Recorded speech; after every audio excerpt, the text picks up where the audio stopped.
नमस्ते, प्रणाम। मैं रीता मौर्य सोनभद्र से। आज मैं आप लोगों के बीच एक चुनाव के ऊपर गाना लेकर के आई हूँ। इस गाने में मैंने अपना राय रखा है। अगर आप लोगों को अच्छा लगे तो हमारे साथ आप लोग भी सहमत होइए और हमारा सपोर्ट करिए। आइए सुनते हैं। एक चुनाव के ऊपर गाना है। अगर अच्छा लगे तो हमारे इस वीडियो को अधिक से अधिक शेयर करिए, हमारे चैनल को सब्सक्राइब करिए, हमें अपना प्यारा आशीर्वाद दीजिए। सुनाए भैया हमरे, सुनाए बहिनिया, सुनाए भैया हमरे, सुनाए बहिनिया। 24 में चुनाव आयल करत इयरिया, 24 में चुनाव आयल करत इयरिया। सोची समझ के वोट करिहा, ये सुना हमरे भैया बहिनिया। सोची समझ के वोट करिहा, ये सुना हमरे भैया बहिनिया।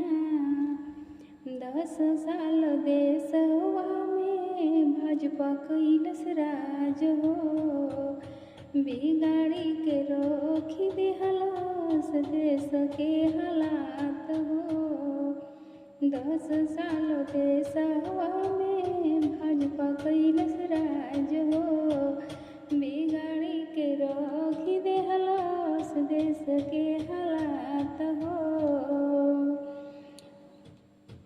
बढ़ल जाता देश में बेरोजगारी, सुना हमरे भैया बहिनिया। बढ़ल जाता देश में बेरोजगारी, सुना हमरे भैया बहिनिया। सोची समझ के वोटिंग करिहा, ये सुना हमरे भैया बहिनिया।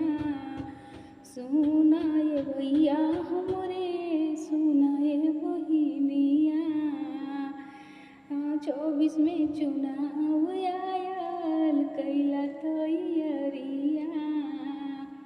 सोची समझ के वोटिंग करिहा, ये सुना हमरे भैया बहिनिया। देखी तक के बाट न दबैहा, ये सुना हमरे भैया बहिनिया। बेटा बेटी कर कई साल से तैयारी, पेपर के बेरी देहलें भविष्य बिगाड़ी। बेटा बेटी कर कई साल से तैयारी, पेपर के बेरी देहला भविष्य बिगाड़ी। रोज रोज बढ़े महंगाई, ये सुना हमरे भैया बहिनिया।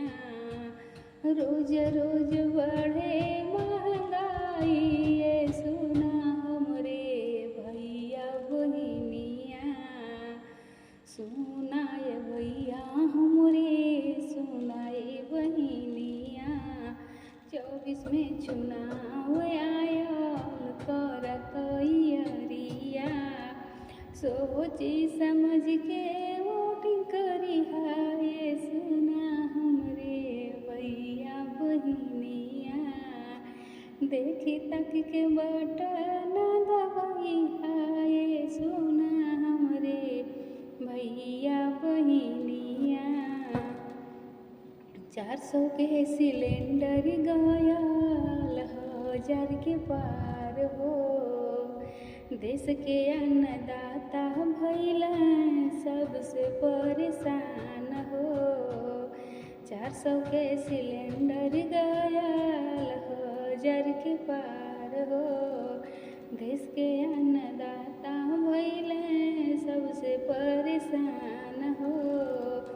मिले नहीं अनाज के कीमतिया, ये सुना हमरे भैया बहिनिया। मिले नहीं अनाज के कीमतिया, ये सुना हमरे देश के किसानवा। सोची समझ के वोटिंग करिहा ये सुना हमरे भैया बहिनिया।